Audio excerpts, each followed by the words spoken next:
দাদির বিয়ে হয় কেমনে? দিন দিন সমাজের মানুষ যেন অকেজ হয়ে যাচ্ছে। নিজের দাদিকে বিয়ে করলেন নাতি, 22 বছরের যুবক বিয়ে করলেন 42 বছরের দাদিকে। দীর্ঘদিনের প্রেমের সম্পর্কের অবসান ঘটিয়ে পারিবারিকভাবে বিয়ে করেন তারা। দুইজনের সম্মতিতে বিয়ে করেন তারা। মিরাজের দাদার 3 স্ত্রী ছিল, সবাই আলাদা আলাদা থাকত।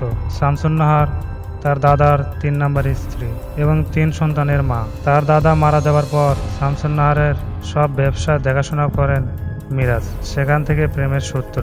শামসুন নাহার এর সুদের ব্যবসা ছিল বলে জানায় প্রতিবেশীরা। ভোলা জেলায় গিয়ে লটারির মাধ্যমে বিয়ে করেন তারা, পরে রেজিস্ট্রেশন করেন। মিরাজের বাপ প্রেম সম্পর্ক নষ্ট করার জন্য সালিশ দরবার করেছেন অনেকবার, তাতে কোনো লাভ হয়নি। প্রতিবেশীরা আরও বলেন এই সম্পর্কের বিয়ে যুব সমাজ ধ্বংস হয়ে যাবে। আমার ভালো লাগে, আমি বিয়ে করছি।